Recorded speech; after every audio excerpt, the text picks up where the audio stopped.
Kejahatan jalanan di Yogyakarta menewaskan seorang pelajar yang tengah mencari makan sahur.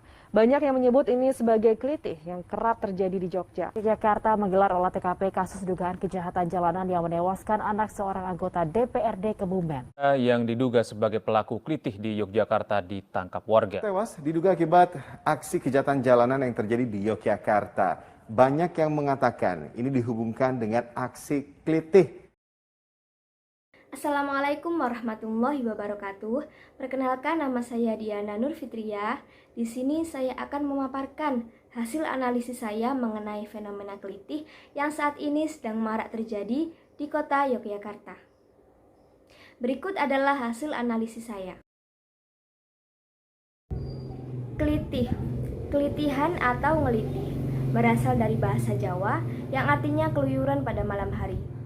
Namun kemudian istilah ini memiliki pergeseran arti menjadi negatif, yaitu suatu tindak kenakalan berupa aksi melukai pengendara lain pada malam hari yang dilakukan oleh oknum tertentu. Jika dilihat dari pengertian asalnya, kelitih bukanlah suatu hal negatif. Namun, mengapa saat ini kegiatan kelitih lebih condong ke perbuatan kriminal? Baik, saya akan membahasnya secara singkat di sini.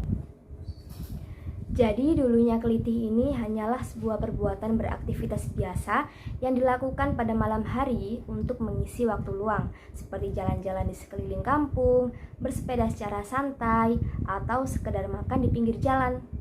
Lambat laun, aktivitas ini disalahgunakan oleh sekelompok remaja bergeng di Yogyakarta untuk melakukan tawuran atau bertengkar dengan geng musuh. Nah, meskipun hal ini menjadi suatu keresahan bagi masyarakat Yogyakarta, namun saat ini fenomena tersebut malah menjadi momok yang menghadirkan ancaman pada malam hari kepada masyarakat berupa kekerasan dan mengakibatkan korban mengalami penderitaan jasmani seperti luka, lebam, bahkan kematian. Terdengar ngeri bukan?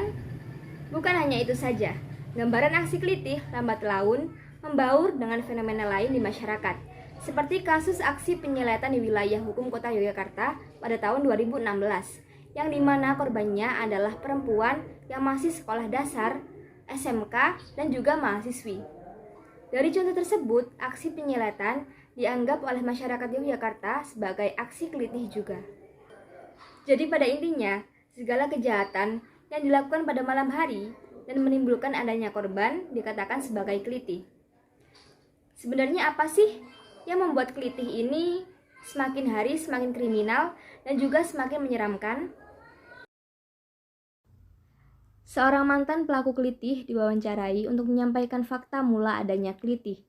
Jadi sebelum menyasar masyarakat sebagaimana fenomena sekarang, dahulu kelitih hanya satu bagian dari konstelasi permusuhan antar geng SMA di Yogyakarta.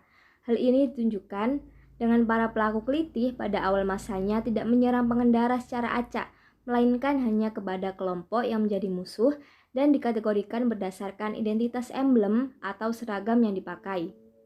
Sayangnya, kontrol diri yang tidak stabil, pengaruh kerabat, hingga permasalahan keluarga dapat memicu pelaku untuk melampiaskan emosinya dengan cara yang salah. Dari pernyataan tersebut dapat digarisbawahi bahwa terjadinya fenomena kelitih ini lahir karena dimotivir oleh alasan yang sepele, seperti balas dendam, rasa tidak suka golongan, atau bahkan hanya gabut mencari-cari kegiatan di malam hari. Tujuannya adalah bahwa mereka ingin menunjukkan jati diri mereka dengan cara melukai korban yang seakan-akan korban tersebut adalah musuhnya, padahal pelaku dan korban saling tidak mengenal. Bila berbicara mengenai budaya, secara historis, kota Yogyakarta memiliki nilai-nilai budaya yang kental akan nilai luhur Jawa dan masih diimplementasikan meski terdapat banyak perubahan pada masyarakatnya. Banyak falsafah hidup maupun nilai-nilai yang tidak tertulis dan tetap dianut oleh masyarakat di Yogyakarta. Norma-norma yang ada dalam masyarakat tersebut yang menjadi suatu sarana kontrol sosial bagi masyarakat yang ada di dalamnya. Jika aksi kelitih dikaitkan dengan perspektif budaya, maka tidak dapat terlepas dari budaya kekerasan yang pernah ada beberapa tahun yang lalu. Budaya kekerasan yang dilakukan oleh pelajar di Yogyakarta sudah ada sejak era 1980-an dan 1990-an. Kekerasan yang dilakukan pelajar pada masa itu dilakukan oleh dua geng besar yang legendaris, yaitu geng KZRUH dan geng Dzogchen.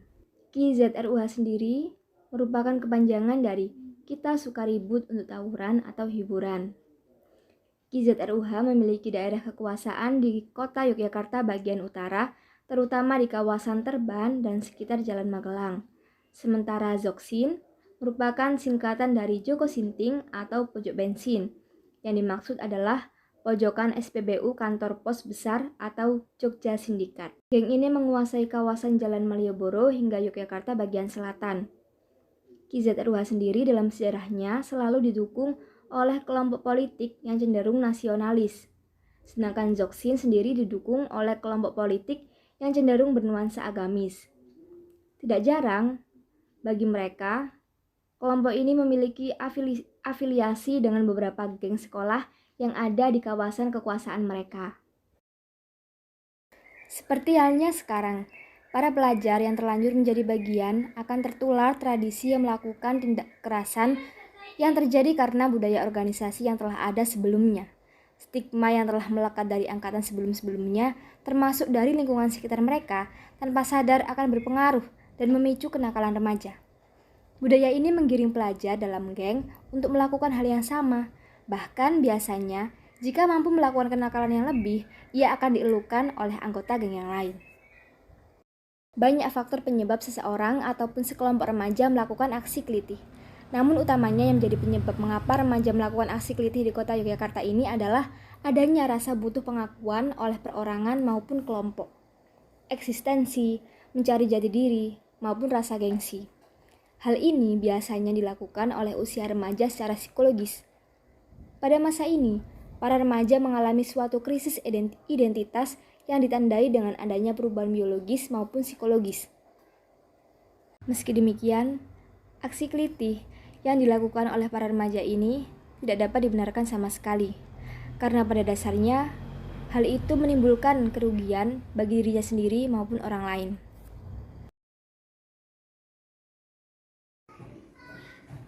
Sekian yang dapat saya paparkan, semoga bermanfaat. Wassalamualaikum warahmatullahi wabarakatuh.